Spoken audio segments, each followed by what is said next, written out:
morning, in the wrong area. and welcome to the League of Women Voters event with Dana Nessel, Michigan's Attorney General, who will be speaking about election security and integrity. Joining the Attorney General are Gogo Edevbie, and he's right here. He's been here before. I didn't get to meet him, so I'm learning how to pronounce his name. But he probably has trouble with mine, as most people do. We also have Allison Youngs, who is from the Board of Canvassers for Chippewa County. And we have John Petkus, who is a volunteer with the ACLU for clerk engagement. I'm Linda Stetzer, and I'm the convener of the Eastern Upper Peninsula chapter, or I don't know, whatever we call ourselves anymore, of the League of Women Voters. We acknowledge the land we serve as a traditional territory taken from the Initiative Act of Tribal Nations and honor their roles today in taking care of this land. In offering this land acknowledgement, we affirm Indigenous sovereignty, history, and experiences. The League of Women Voters is a nonpartisan political organization dedicated to having well-informed registered voters. We neither endorse nor oppose any candidate. We do not take a position on any ballot proposal without thorough study of the subject. Please note that the Office of the Attorney General contacted us to arrange this event. We are honored to have her and the others today, and we're also honored to have you. There are cards on the table out in the vestibule on which you can write your questions for the presenters. There's ample time at the end of the event or somewhere along here for questions and answers. If you need another card, let us know. And when you have something written on your card, just wave it in the air, and Melissa will pick it up from you. I ask that you are respectful of the presenter's time and willingness to address you.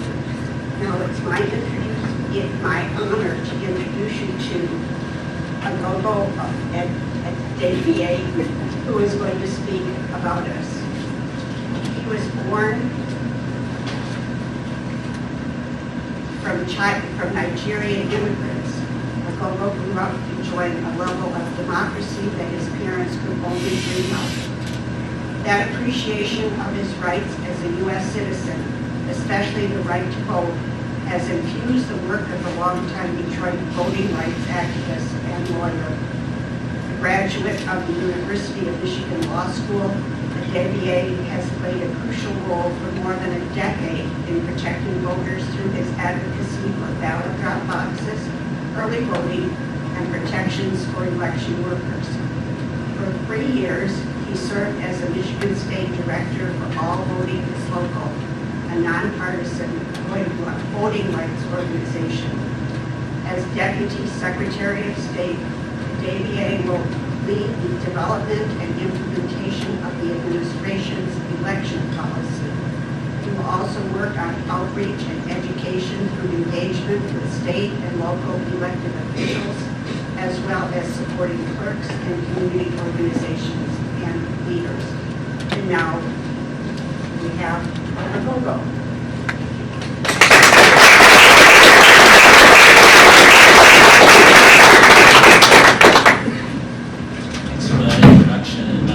Good to be here again after being here in March and seeing some familiar faces. We'll become friends, and please you'll have to move up here as well. Thanks for that introduction. It segues right into what I was thinking. Every morning you do these speeches, repeatedly you try and think of something a little fresh, a little different. And I was like, well, let me talk about my parents. And then you started about that. And both of my parents immigrated from Nigeria. They wanted a fresh start. My dad specifically wanted to come and get an education. My mom was looking to continue her career. And I think about that sacrifice because when you're an immigrant, you have to kind of leave everything you know behind and start anew. And with that becomes part on your children and part on me, a special appreciation for what you're coming to accomplish. And my parents came from Nigeria, a country that has a fledgling democracy. It has a history of coups, it has a history of corruption. And when I was a kid, I would go to our polling location. It was literally a perfect place, just down the street, down the block from our home. And I would walk with my dad, and I'd be able to witness him casting a vote, casting a ballot. And I realized how important it was that we constantly do our part as American citizens to ensure our democracy survives and thrives into the future. And so I became excited. And I constantly started to think, going forward, what could I do? And so in law school, I started to get involved in voter protection. And I worked as a poll challenger initially, just sitting at a polling location, observing the process, making sure things were working well. And I did that for a couple of cycles and, kind of worked my way up the chain slowly but surely. And then one of my friends was running for Congress. And she called me up one day and said, I need a voter protection plan, can you help? And so I helped her out with that.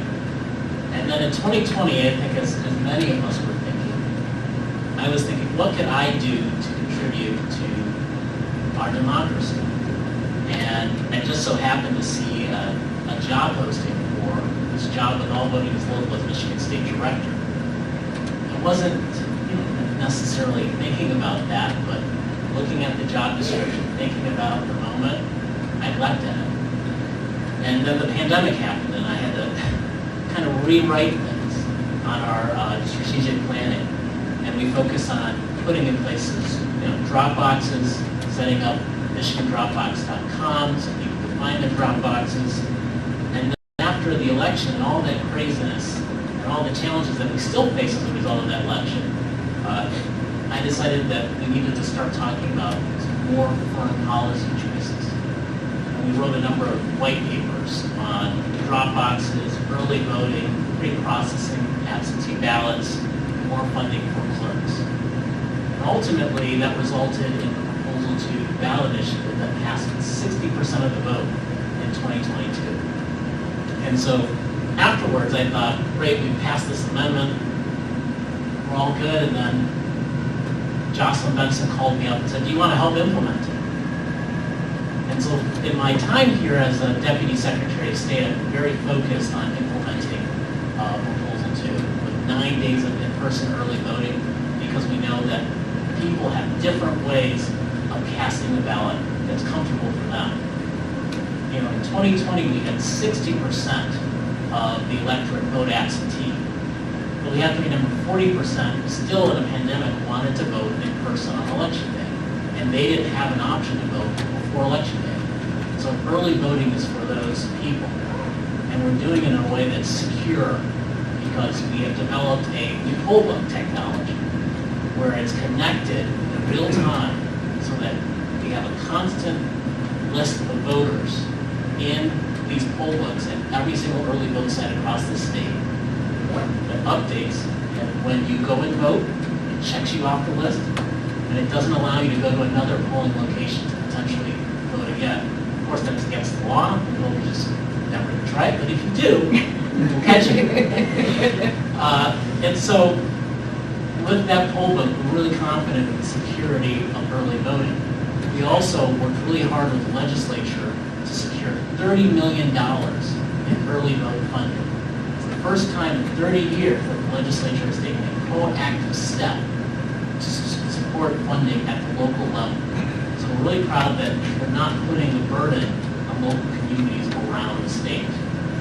We're also really focused in making sure that we're continuing to prep for threats. So we've had a number of training sessions with clerks all across the state, 6 so far, to train for a number of different contingency scenarios heading into this election cycle.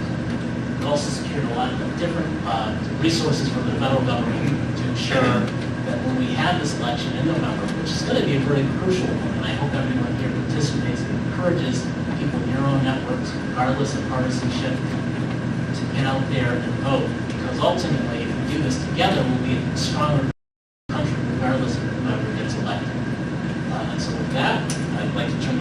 our clerical attorney general. Thank you.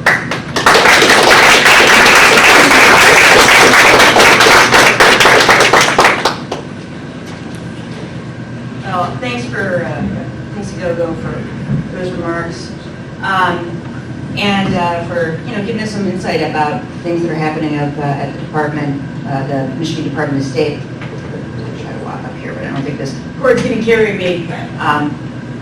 I tend to walk around a lot because I can't stand still. Which federal courts, you're not allowed to do that. You have to stand in one place. You just being in state court where you get to walk all around.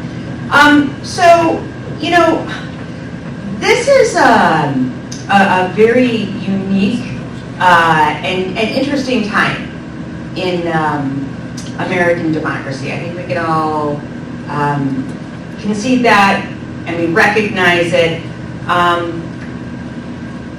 When I ran to be Attorney General, there were a lot of things that I wanted to do, but I will concede that I did not expect the events of 2020 to occur, and there were significant efforts to undermine and overturn a legitimate, a fair, a safe, well-conducted election. And I think it really sort of opened up our eyes for a lot of us. Some of the issues that were exposed and some of the concerns that were created and understood as a result of some of those activities. Now, I want to make something clear to everybody. It is my job as Attorney General to uphold the law. It is my job to enforce the law. It's my job to defend the state of Michigan and state agencies and actors and the Michigan Department of State and the Secretary of State and the State Board of Canvassers and the governor as well. And what we saw in 2020, was an effort to take obviously a presidential election in which all audits clearly and all reviews recognize that one candidate defeated another candidate by approximately 154,000 votes. But nonetheless, there were many challenges to that. And there were, through that process, we saw a number of things that I think really historically were not concerns that we had or not things that we have really thought about. And as a result, there were a number of changes that were made in the law to address that. Now, let me be very clear. In the event that you have clerks acting improperly, and most of the time they don't, most of our clerks are, law-abiding folks that do their very best to ensure that their constituents have the ability to vote if they're eligible to do so, and that their votes are counted, and that their tally is accurate. But every once in a while, you have issues here and there. And for me, one of the first public integrity cases that I handled actually was to prosecute the Democratic South Clerk, who had not conducted elections properly in the 2018 election. And when you talk about election fraud or errors that are made during the course of the administration of elections by that clerk, it was simply a matter in that case of this clerk cutting corners because you didn't have tallies that matched up.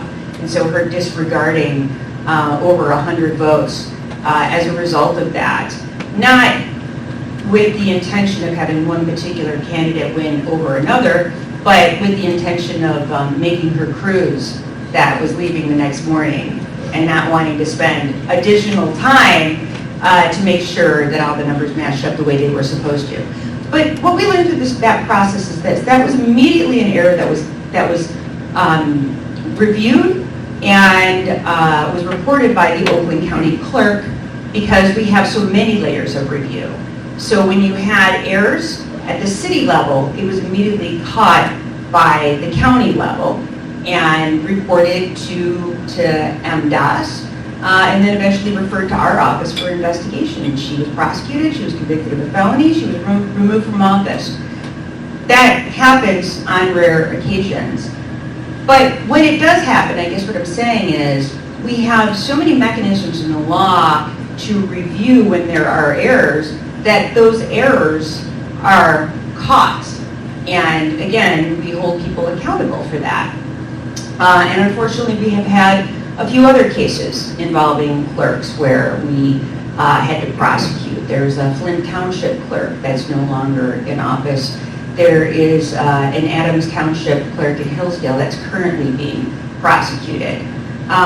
When you talk about election fraud, when you hear that, I really want people to understand, again, how hard it is to get away with any effort to commit election fraud. And I want to tell you that on a, I don't want to say a regular basis because that makes it appear as though this happens all the time, but in the event that we see any kind of efforts at fraud, and I'll give you an example. Someone, and we hear a lot about,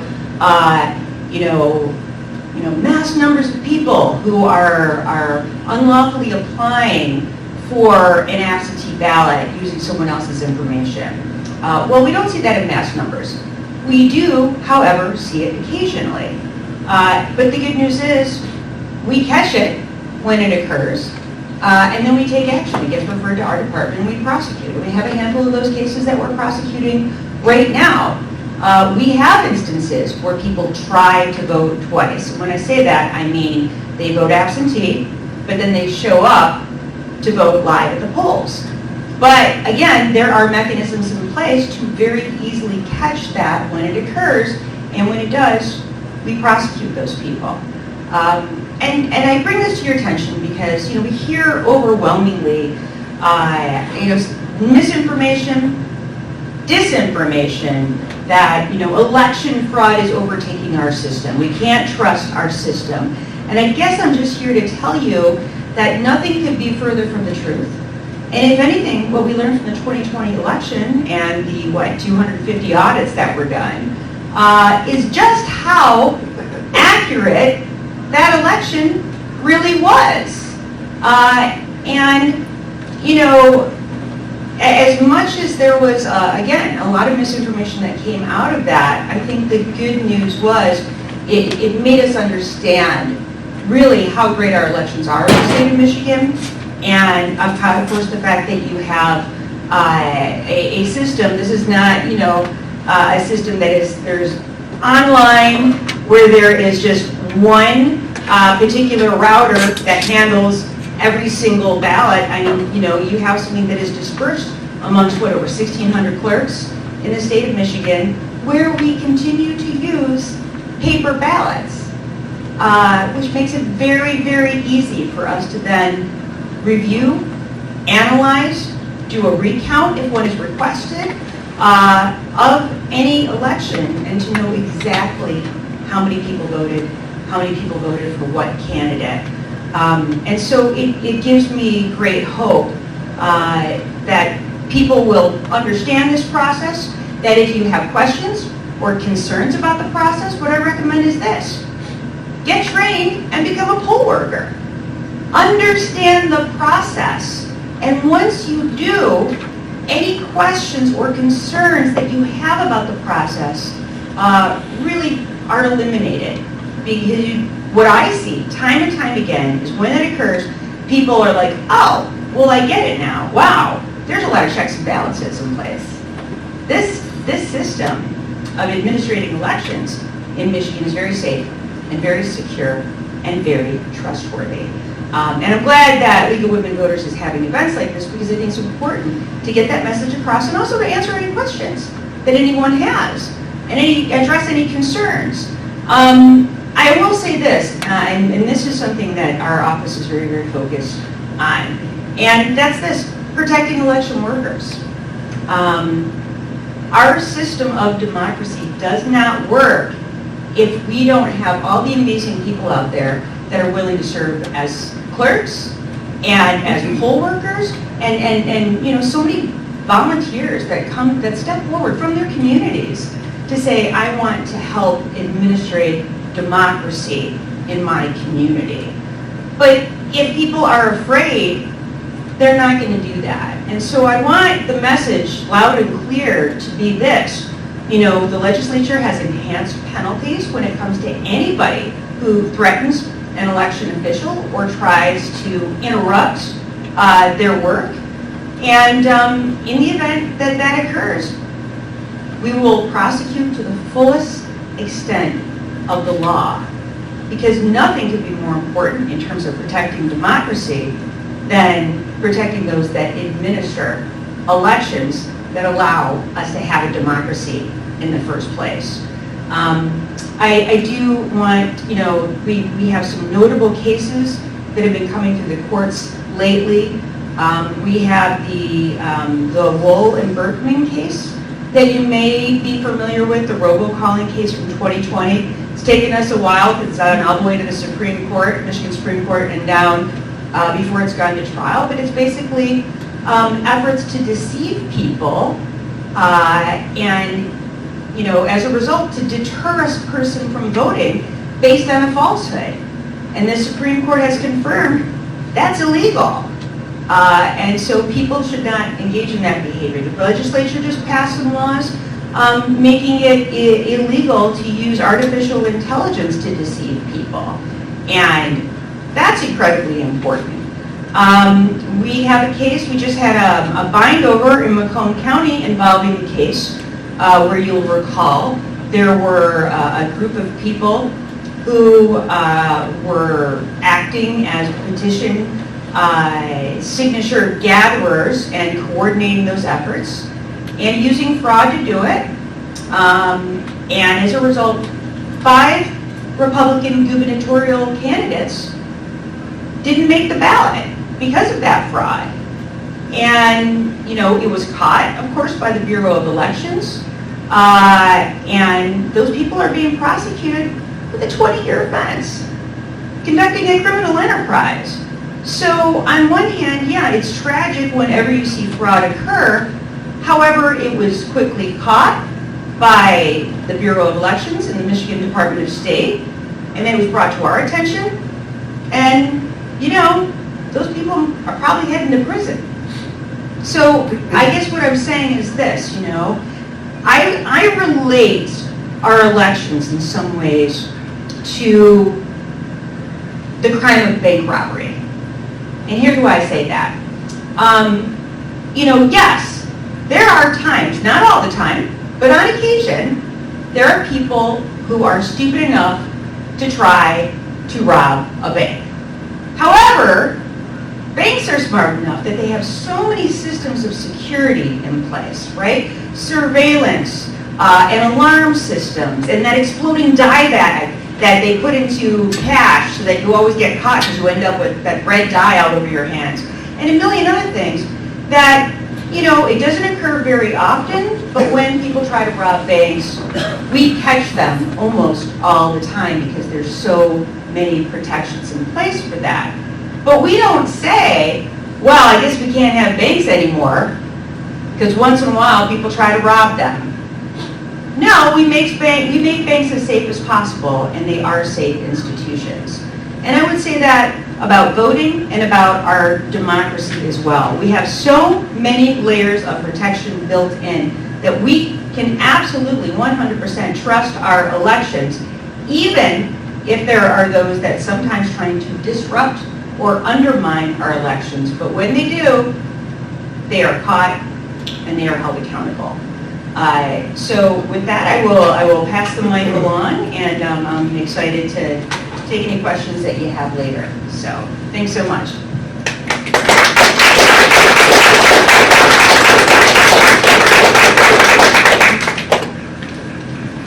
Thank you. My name is Allison Youngs. I am on the Chippewa County Board of Canvassers. I kind of got on that not by, my mother had been on it and she'd gotten ill and they asked me to fill in, so I did, and I've been there 10 years now. I First, but I think it's a very important part of the process, and I'm very proud to be part of that. The board of canvassers consists of 4 people. You have 2 Democrats and 2 Republicans, and we get appointed. The county party chair sends to the county commission a list of 3 names, and this is done every 2 years, so you have a staggered term, so you're not new people every time. And so then the county commission votes on the people, and then they appoint them to the board of canvassers. And then we have the duty of certifying the elections in our county, and then sending on anything that we, to be further certified by the state for any like statewide elections, national elections, and so forth. What we get is we get a package from each of the clerks, and there are 17, including the city, and then the city itself has 3 different precincts plus an AD board. Plus now we have early voting, which comes in a separate package, and it was really interesting doing that during the presidential primary, because that was the first time we had the early voting. And so we're all kind of learning how to do this. But one of the things we do is we have to take the poll book, which lists all the voters for that precinct that voted. So we get everyone who voted, and we have to match it to the poll tape, which is what comes out of the machine. So the number of voters that voted has to match exactly the number of voters on the poll tape.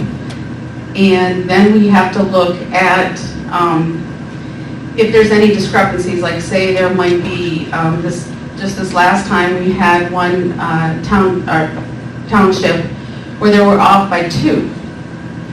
And when we contacted them, they sent us the absentee voter list and everything, they were still off by 2.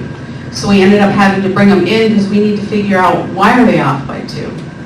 Well, as we're there and we're counting and everything, we find out that 2 of the ballots were returned to them. The voters never voted on them. They were like returned to sender, but they got counted in the absentee voter list. So that's why they were 2 off, because they never should have been counted in the list because they didn't vote. They never got their ballots. So that's one of the things we do, and that's how we kind of reaffirm everything before we send it off to the state. Working the board of canvassers has made me really feel how secure our elections are, because we go through each precinct. We go through the poll book. We go through the poll tape. We make sure that it matches what the clerk has uploaded to the state the night before. So we make sure that the number of votes for this candidate is the same on the poll tape that was uploaded. So we do all these double checks. One of the other things we would do is if there's a recount, we will do that. We actually did during just this last presidential primary, one of our townships had a millage. It was 9 votes difference, but a group decided they wanted a recount. So we did it. We did it by hand. It was exact. And then, it was nice to see, because it was the same amount of votes, matched the poll tape perfectly, and it was a hand recount. So one of the things is I feel very secure in our elections in Chippewa County. We also deal with ties, which ties are kind of fun because they have to come in. We have a box, you put in a piece of paper that says elected and another piece of paper that says not elected, and they drop in the box. And then that kind of settles the tie thing. And then once we get up, we go through all our data, we put in a report and we send it up, and that's it. So I don't know. So I'm gonna pass this off to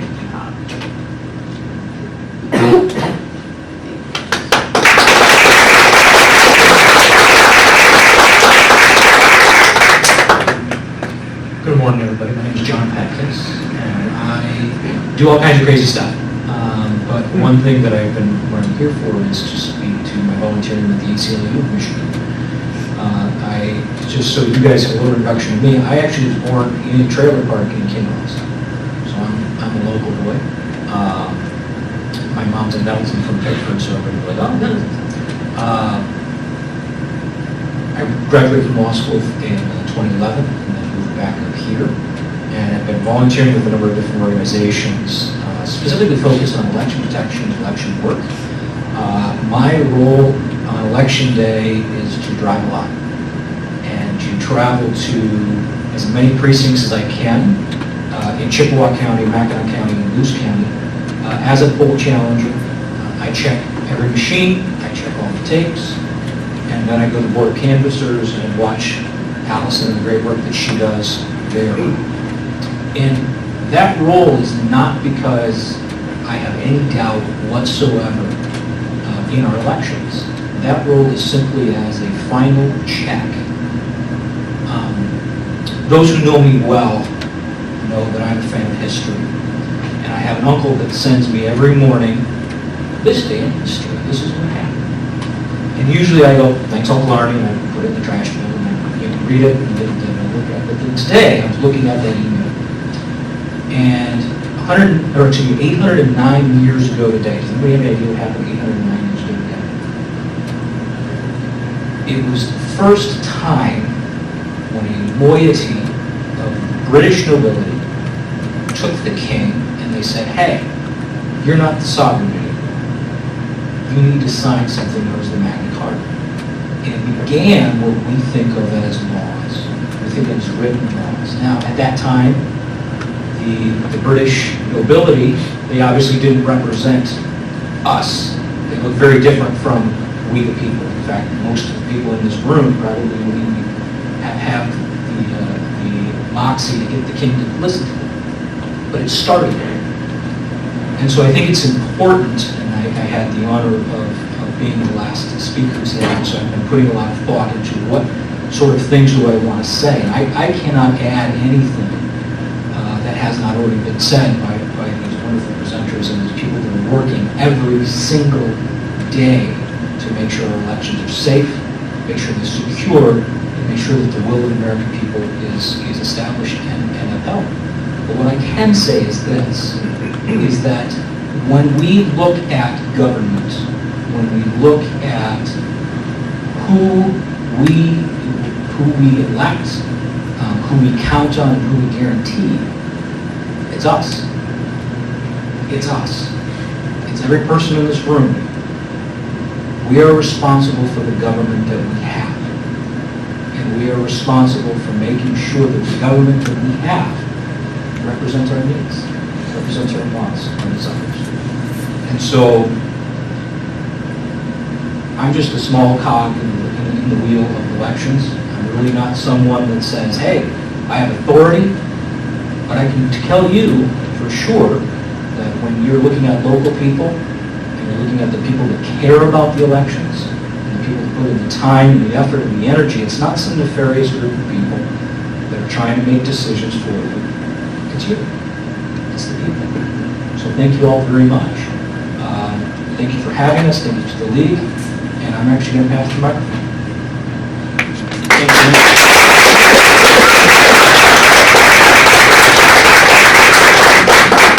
Okay, we have cards coming forward for questions. And we do. And I forgot to put my glasses on, so I might have to keep those out. I told you to write big.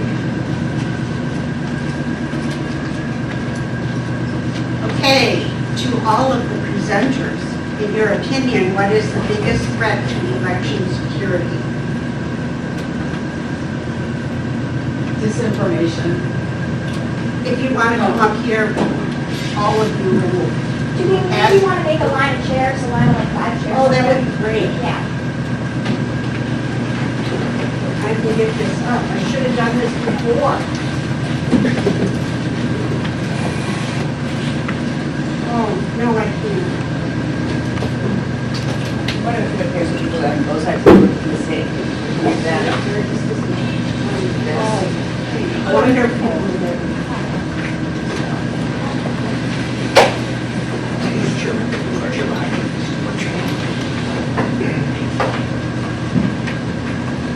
Okay, have a seat. In your opinion, what is the biggest threat to election security? Yeah, and so I would echo what you just said. I mean, it's misinformation and disinformation. The system only really works if people understand it, if people respect it and believe in it, and if people accept the results of an election. And once you get to the point where, again, there's misinformation or disinformation about how elections work, and it's not true, or when you get to the point where people say, well, my candidate didn't win, there must have been some sort of fraud involved, that's when I think our democracy just collapses. And that's why I think it's so important that everyone take the time, energy, and effort to really learn about all the nuances of how our elections work so that you can have faith and trust in it, and so that you're not buying into, whatever you just happen to see on social media. Thanks. I'll give you an example of a piece of disinformation that I think is really harmful that I think a lot of people in this room might be aware of. At TCF in Detroit, that was where the absentee counting board was for the 2020 election. I was there personally from 6 a.m. until just after noon, the day after the election. But one of the things that came out of that is there was so-called ballots delivered in the middle of the night. Now, everyone knows that you can submit your absentee ballot until 8 p.m. on election day, right? But you also have to realize that those absentee ballots that are submitted right at 8 p.m. have to be picked up. And then the signatures on the absentee ballot envelope have to be verified one by one, manually, by an election official in the clerk's office. And we have stringent standards of how we verify those signatures. And that takes time. So in a city the size of Detroit, there are a lot of ballots, and it takes time. And after all those ballots are verified, they're gathered together, and they're brought to a TCF, and that stretches out the time until the middle of the night. But you see, that's a rational explanation for something that happened, and a person deliberately, or maybe just by mistake, takes something that is completely logical, takes it out of context and weaponizes it. And we've had so many questions about what happened in Detroit, what happened elsewhere, because people either deliberately or through just somewhat mistaken ignorance verify and amplify things that are just not true. Yeah, it was disinformation is what I said, so. But, so what I would say is again, I'm going back to history because this is what I know. I see the greatest danger to our elections as being when we, the people, decide that elections aren't worth it. And when we decide, everybody's fraud, everybody's lying to us, I don't care. My guy didn't win, my girl didn't win, whatever it is, we're going to step away. And so the moment, again, going back to history, the moment that the Roman Republic was truly dead, when no one was alive who could remember the time without an emperor. And as long as we preserve that knowledge, and as long as we preserve how things are supposed to be, and how unified we need to be as a country, I think we'll be okay. But I think the greatest danger that we have is when we lose that sense of cohesiveness and that sense of being one group of people.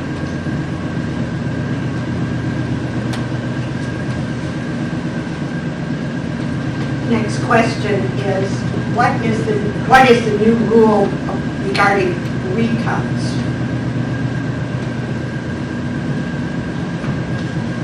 There really is a new rule. I think it's a clarification of the process. I think there's been some controversy because in the current law, it says you can recount if there is fraud or if there's a mistake. And we changed the language to error. Error is inclusive of fraud. If there's an error in the vote total, because of fraud, there's still a recount. But I think a lot of people who are unhappy with us making sure that the laws are in standing and updated with current times, weaponize, again, what is a ordinary change of law that's inclusive of fraud. If you have errors because of fraud, that is something that we can deal with a recount. Now, also, I think I need to emphasize, recounts are a recounting of the ballots to make sure that ballots were counted correctly. If there's something amiss with the count, identifying that. It's not a process where people can use that to do a kind of so-called forensic audit. It's never been the case in the state of Michigan, and it's not something we're opening up to because it's not appropriate. If there's a crime, refer to the Attorney General. She'll investigate it.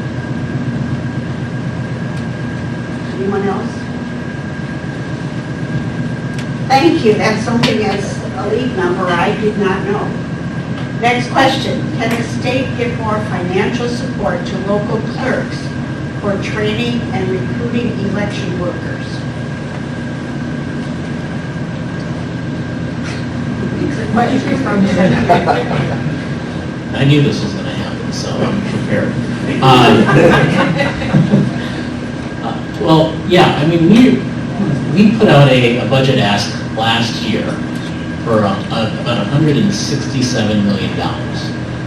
And the reason we asked for that much money is that we think, as a matter of principle in our department, the secretary and I really strongly believe this, that if there's an election in the state that has a state office, whether it be state representative, state senator, attorney general, secretary of state, whatever, we think the state government should cover the cost of those elections, because local election officials and local governments are overburdened with cost. And so we really want to take on that responsibility. Now, the legislature disagreed and only gave the $30 million I referred to earlier. They have the power of the purse. Unfortunately, we don't. But that $30 million is significant because it's the first time in 30 years that we've had that type of forward thinking. And we're going to continue to push forward for additional funding to ensure that local officials have what they need to recruit election officials, recruit election workers, but also get the administrative tasks that we don't even think about done in the meantime.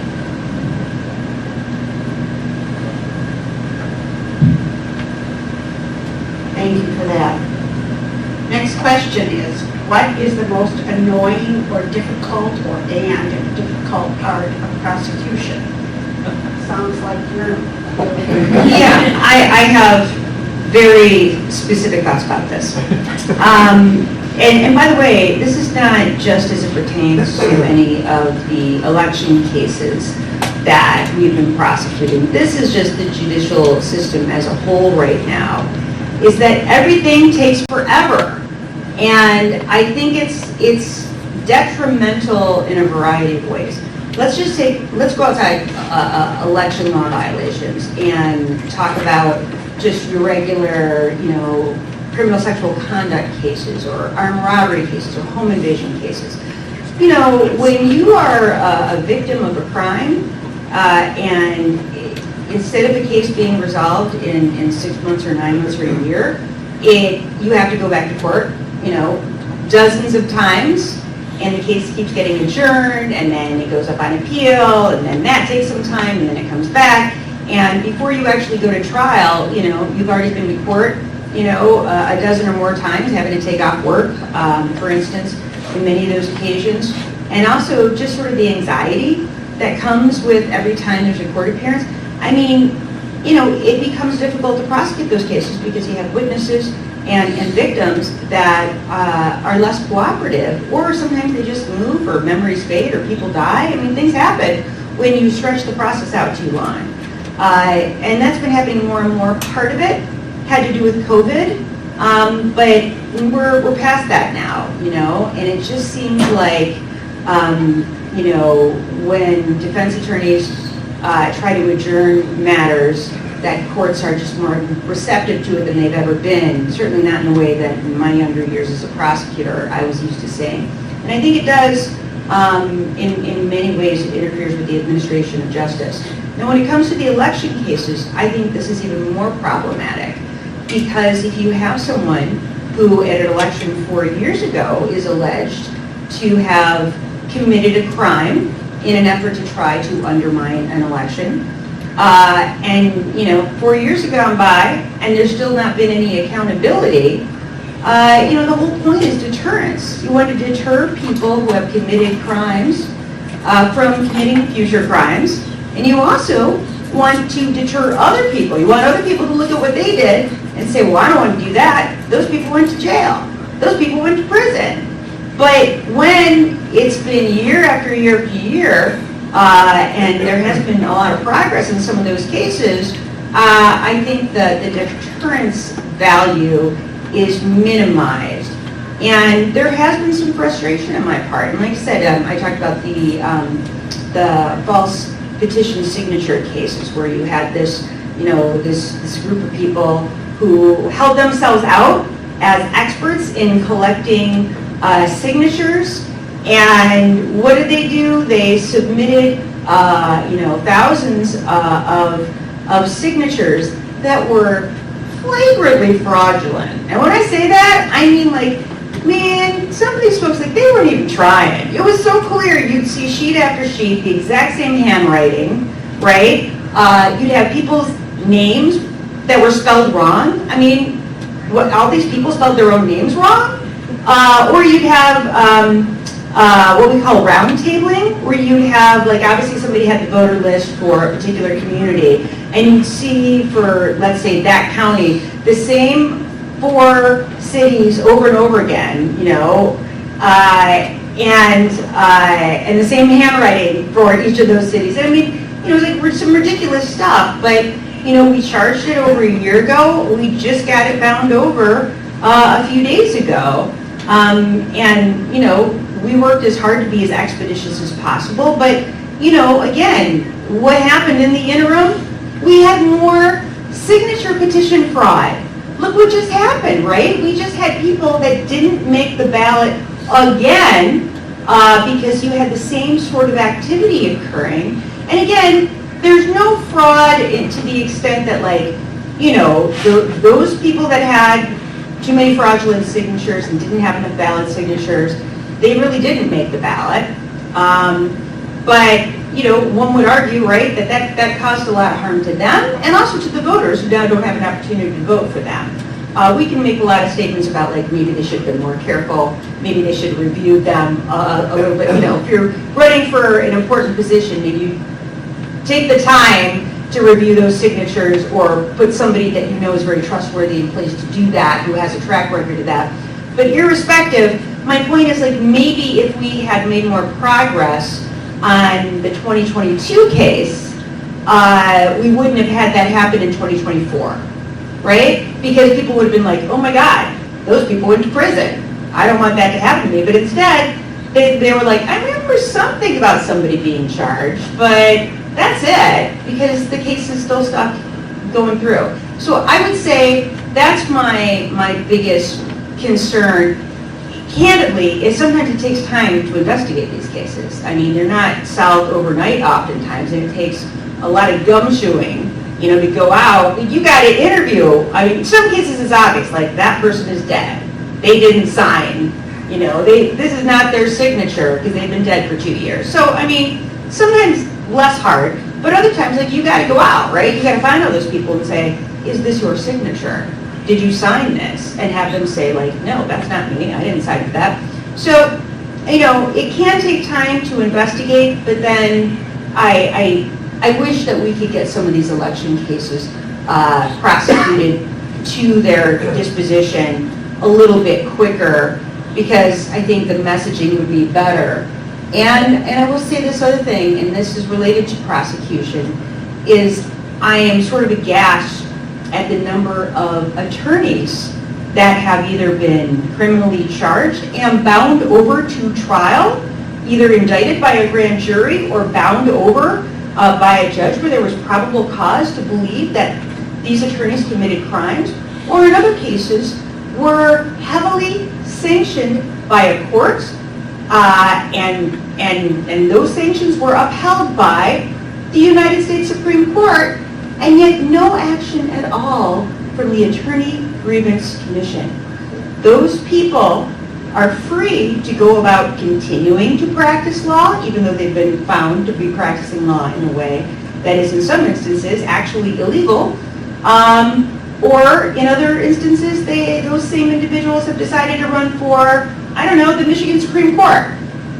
And I think that it undermines our work as attorneys. It is so important that we be trusted to uphold our oaths. Every attorney takes an oath, just so you know. It's an oath that we're dedicated to, first of all, upholding the laws of the state of Michigan and of the United States Constitution, and not intentionally submitting materials to a court that we know to be factually inaccurate.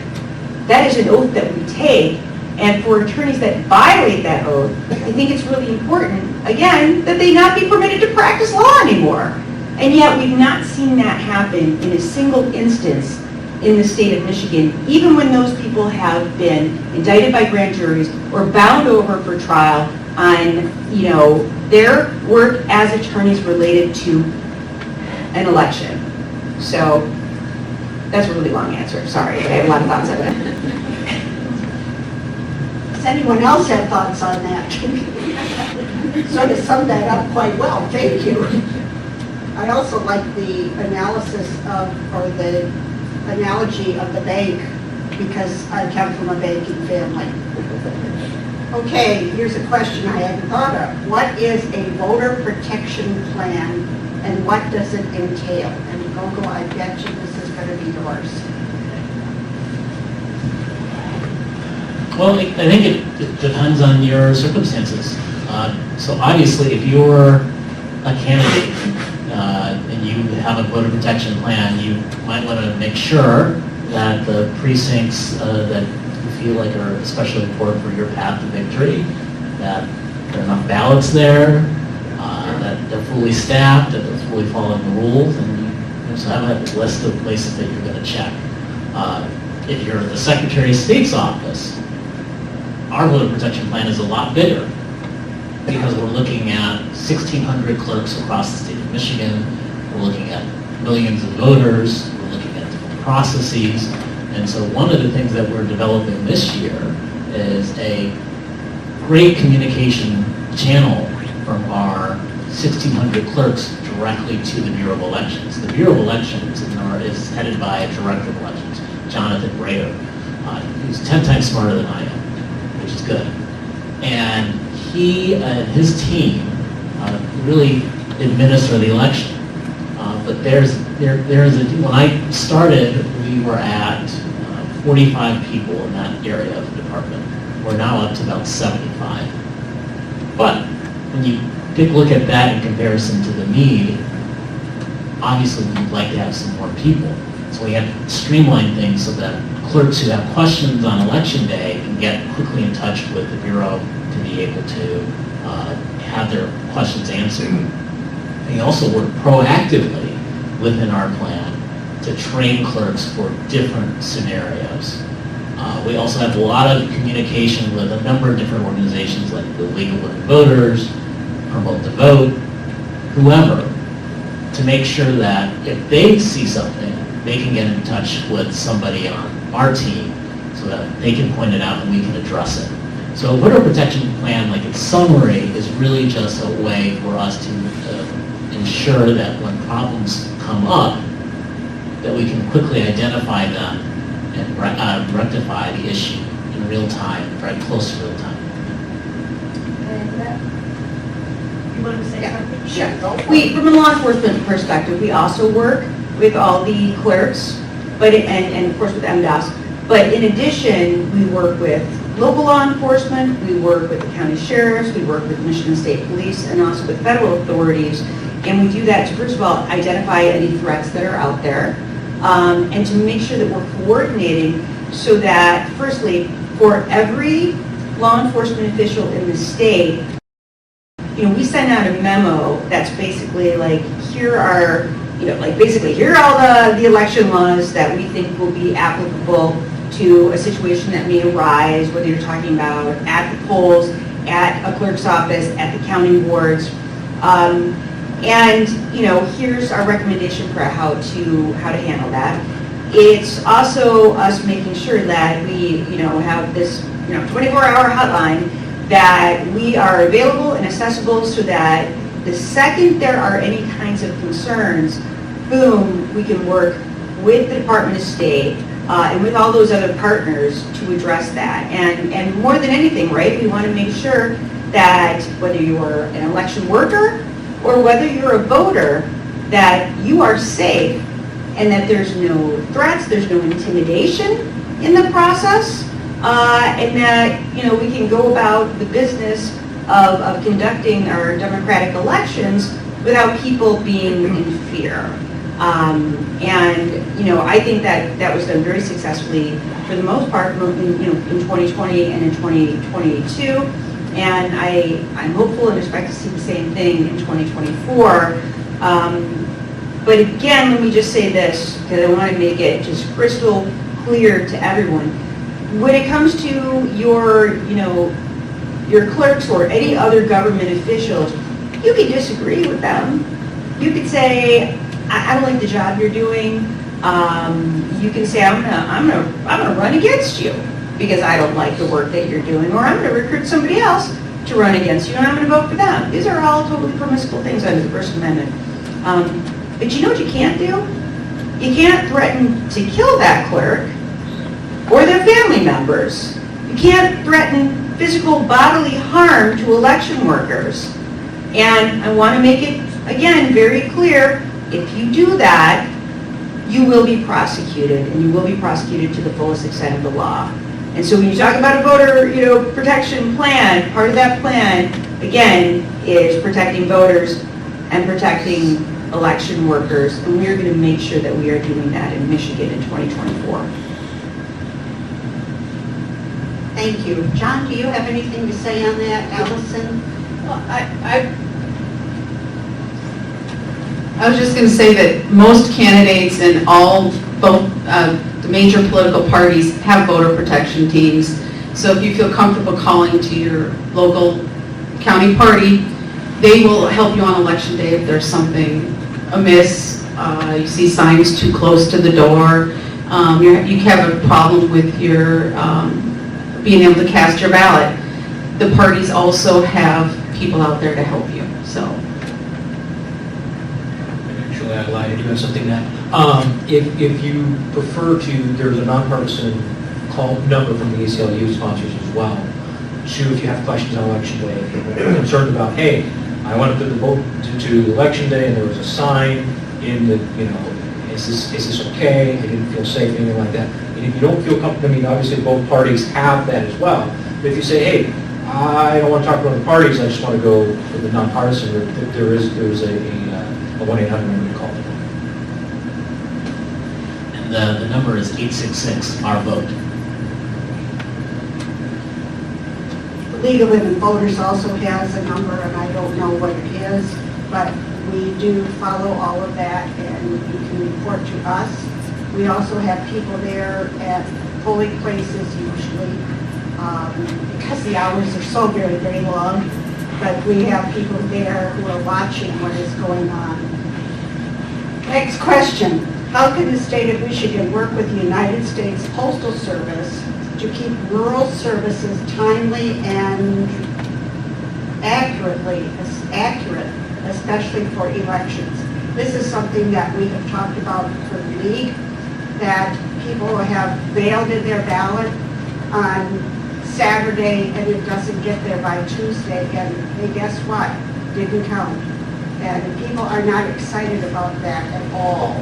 So what can we do, what can the state do to work with the Postal Service? I have a few things to say about this because in 2020 I actually sued the United States Postal Service and the Postmaster General because they were not delivering absentee ballots in a timely manner. And what I ended up doing was the day before the election, I had gotten a court order saying that for any absentee ballots that had been mailed in by voters that were sitting at the distribution centers, that those postal service offices had to, by law, via a court order, take those ballots and drive them to whatever clerk's office they needed to go to in whatever municipality that was by 8 p.m. Of the election night. And so what I literally did was the day before, so I went to the distribution centers, two of the biggest ones in the state, which were in Pontiac and Detroit, and walked around with my court order in my hand and pointed out, like, there's an absentee ballot, there's an absentee ballot, there's an absentee ballot, get in your truck, drive it to the clerk's office. And they had to do it. And you know what? Even though we were in Detroit and Pontiac, some of those were going to Traverse City. Some of those were going, to Grand Rapids. Some of those were going to, they were going to all parts of the state. And I was like, well, you got some driving to do, get in your truck, and the good thing about Michigan is, as big as Michigan is, when you've got a full day like that, you still have time to get those ballots to where they need to be. And, we were really serious about it. But I think the important thing, and again, I'm sure Agogo can speak more to this, is one of the things I know that Secretary Benson did in 2020 was she was really clear about saying, if you haven't mailed in your absentee ballot by this particular date, please take it to a drop box and drop it off, or take it to the clerk's office and drop it off, because we can't guarantee that it'll get there in time. So I think part of it is making a plan. I'll do my job, and I'll keep suing the Postmaster General if I have to, if they're not delivering the mail quickly enough. But I think it's sort of incumbent on everybody to understand what a reasonable period of time is. And again, I know that the Secretary of State's going to do the same thing and say, hey, get your absentee ballot in the mail by such and such a date. And if you don't, there are other ways, right? You can spoil that ballot, you can, vote in person, or you can just take that and drive it in yourself. And now we have new laws on the books in terms of who can drive that ballot in, right? Do you want to speak to that? So there are a couple of things that I think people should keep in mind. One thing is with Proposal 2, there's now prepaid postage. So when you mail in your ballot, the postage is already taken care of. Because sometimes, I like sending people cards in the mail, but sometimes it might sit on my counter because I don't have any stamps. We don't want that to be an obstacle to anybody getting their absentee ballot in the mail to send back. We also strongly suggest that if you're within 2 weeks from Election Day, take it to a drop box, because with mail service and speed, I think within the last 2 weeks you're just playing Russian roulette. And we know that especially about the Upper Peninsula. So I was here in March, and I visited all 15 counties and all 15 Secretary of State branches. And I had a lot of really good conversations with folks in the community, but also with our staff. And one thing that came out is that there is a big issue with Postal Service in the Upper Peninsula with the change of the distribution center being moved outside of Michigan, which, not the Postmaster General, but doesn't make a lot of sense. We're having actually, the Secretary of State, Jocelyn Benson, is having a meeting with our Director of Elections on Monday with USPS to talk about these issues. One of the things that we also realized, just on off topic and our renewal notices, that a lot of you guys are not getting your renewal notices on time. And so our team is working on that. I just got an update about it last week, really trying to figure out what the actual issues are, so that we have a strong plan to move forward so that you're getting your mail on time from our office. But I think the thing to emphasize is that use a Dropbox whenever possible, because the clerk team there, and sometimes it will be the, in a small community, it could be the clerk themselves, it could be someone that they deputize. I have a funny story given these postal issues, but in Hamtramck last August, which is a town within Detroit, Postal Service did not deliver completed absentee ballot applications to the clerk until Election Day. There were about 50 voters that were affected. So these folks had done what they were supposed to do, filled out their absentee ballot application, sent it in the mail, and it didn't get to the clerk even though it had been weeks. And so your Deputy Secretary of State went down to the Hamtramck clerk's office, and I helped to physically deliver ballots to affected voters. So we're really doing everything we can in our office to ensure that this isn't a problem. Oh, yes. And the other thing about Proposal 2 is ballot tracking. So if you go to michigan.gov/vote, you can track your absentee ballot and see when it was sent, when it came back, and you can also sign up for an email notification to know if there is an issue with your ballot. Because sometimes, with signatures, that is a key part. I think a lot of folks sometimes feel, well, there's no way, it takes so long to check everybody's signatures. No, your clerk actually checks every single signature. And so if there's an issue with your signature, signatures change over time. I think if you wrote your signature 12 times in a row, there'd be differences. So if there's an issue, your clerk will contact you through if you signed up for that email through michigan.gov/vote to get that notification that, hey, contact your clerk's office, there's an issue with your signature. And if you didn't request an absentee ballot, then we know that there's an issue and can start an investigation. But that ballot tracking is a critical tool for you to know where your absentee ballot is and when it gets delivered back to the clerk.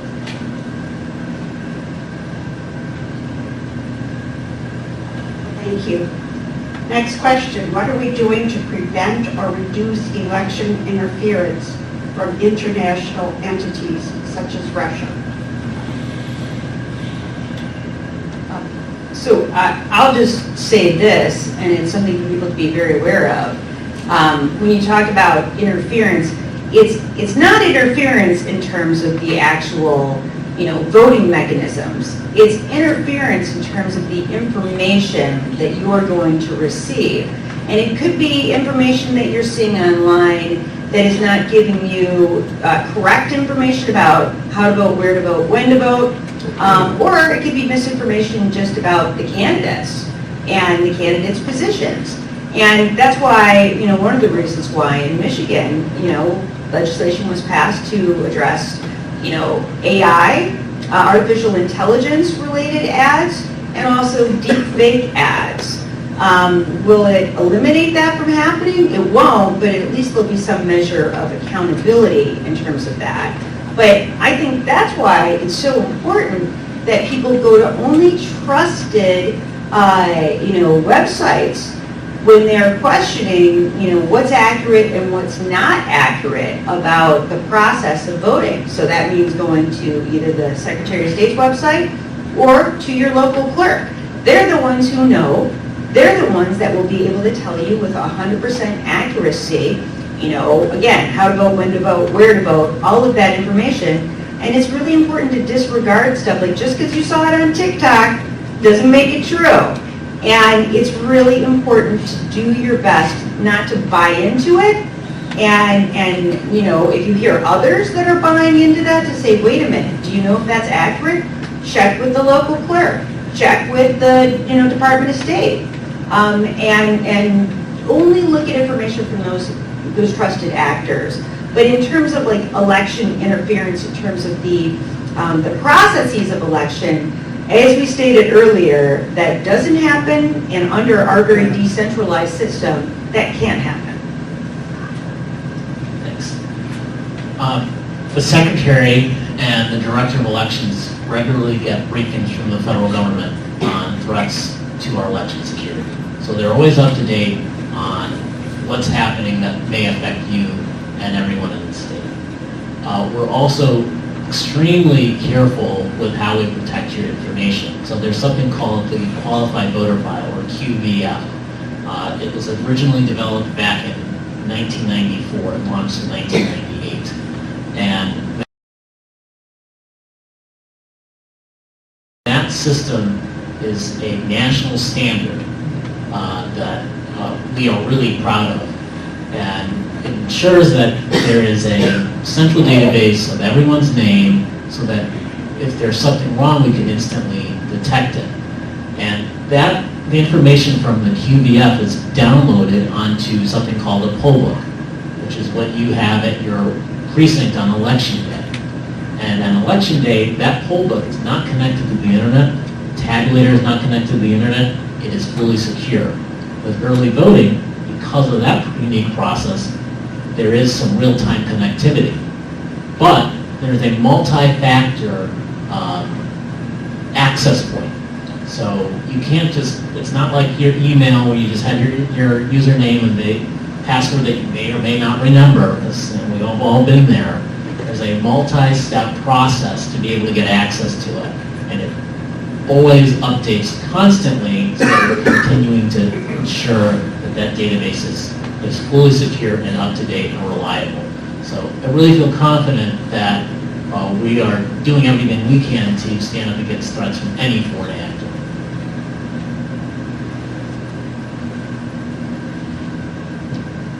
Thank you. Another site that you can go to, which we are very proud of as far as the league is concerned, is vote411.org. It is, we put out a voter guide, and I was at a meeting the other night, and yes, we are putting one out for 2024.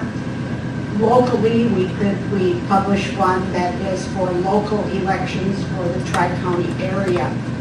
So that is a Vote 411 and the voter guide are reasons that many people have come to join the league.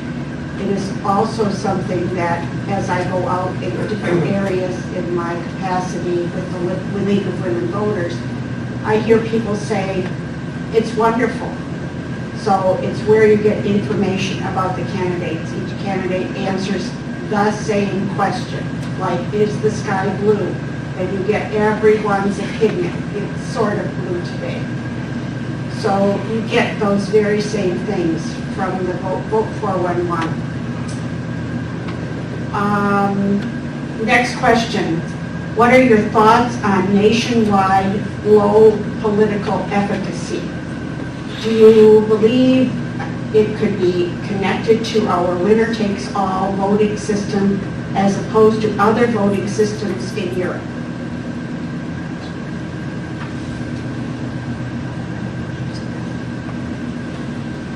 I think that's a good question. We had in 2020 71% of voters in the state turn out and vote, which is the highest in many, many, many years. But I think there's a widespread assumption that we're going to have a decrease in turnout, which we're working very hard at the Secretary of State's office to ensure that it goes the other way. But I think what I would say in terms of voter engagement is I think people, regardless of your political status, are a little disillusioned. They feel a little bit let down by the system. And I don't necessarily think that everyone feels like the system is responsive to them and their needs. And so I think that's one of the things driving it. But when I think about elections, I think about how everything is connected. So if you, for instance, live in a local community, your city council who delivers on water or whatever in your local community relies on support from the state government. So it's pretty important to vote for your state senator, your state representative. Your state representative and your local council relies on a member of Congress to ensure there's appropriate federal funding for their operations. So you probably should vote for your member of Congress. And to the extent that your member of Congress is aligned with the president, that can make those funding decisions a lot easier. So everything is connected, and I think sometimes we forget about that in our day-to-day lives. I think additionally, in terms of vote processes, yeah, we have a winner-take-all. we have a presidential democracy rather than a parliamentary democracy. You know, those decisions were made well before any of us were alive, and well before Dana or I had the right to vote. So, you know, I think there's always room for innovation and thinking about new ways to do things, but I think we're really focused right now on ensuring that the current system works appropriately and everyone has access to the ballot. I was just going to say, it is just so important to vote and get your friends to vote, because especially even in the school board elections, the millage elections, these are won a lot of times by one vote. And so your vote does matter. I know sometimes it can seem overwhelming, like when you're voting for president or whatever, what does my one vote do? But your vote does matter.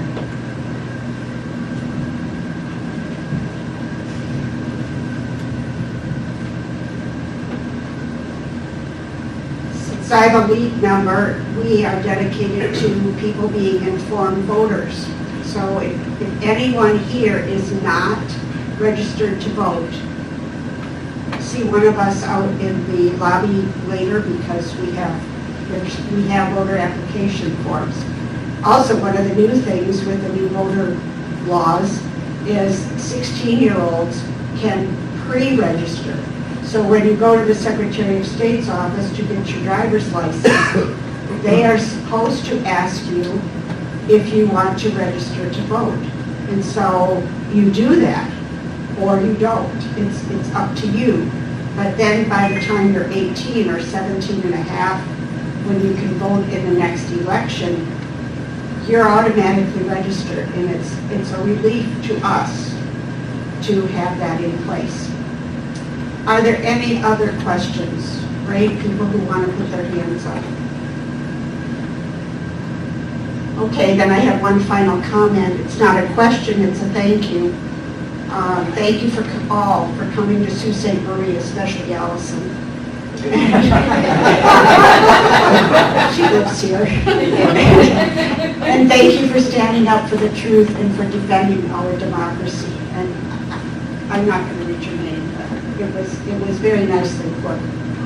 Anything else? Any other comments from our panel of speakers? Okay. Yeah, I just put, right. I saw a poll that was taken recently that suggested that there were a growing number of people that had come to believe that losing our democracy was not that bad of a thing, and that they were kind of okay with that.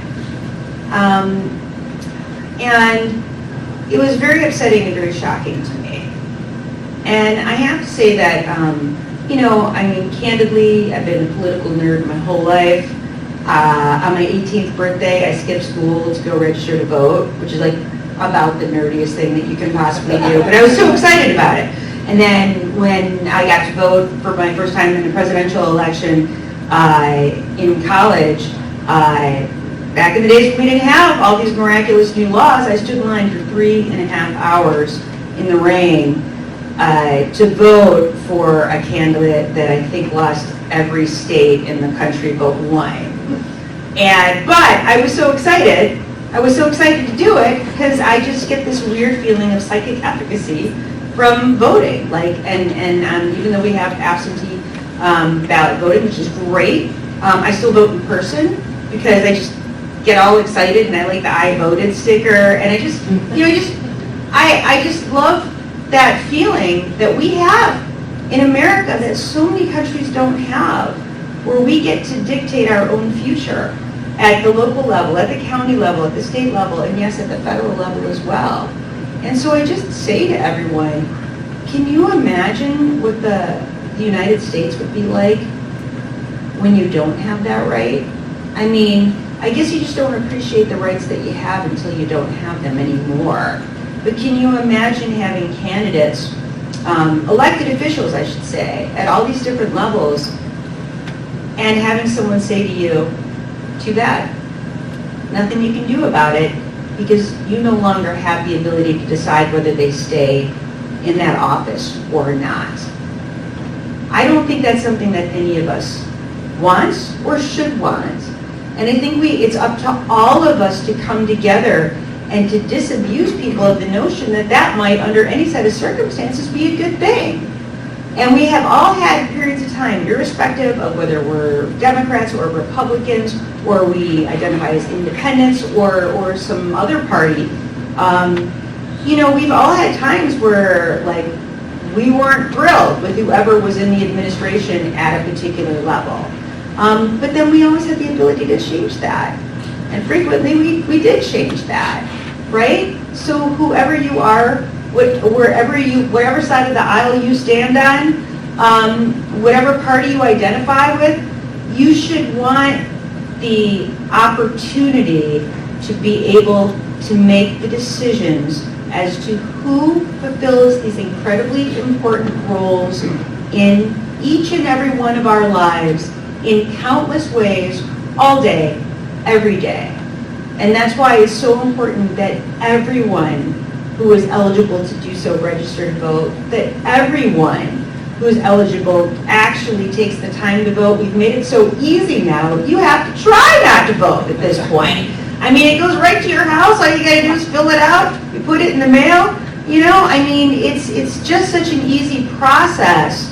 It would be such a shame for people not to participate, and devastating to what we've always known to be the spectacular, you know, beacon of democracy around the world, if we just decided that either people aren't going to participate in it anymore, or that we're okay with just not having this fundamental right that so many people fought for in this country and have died for all around the world, which is our opportunity to dictate our own futures, we the people, and having the right to vote. And just something to pass along to people for anyone who gets into this weird space of like, is it really that important? Yeah, it is. So, there, just wanted to end on that parting note.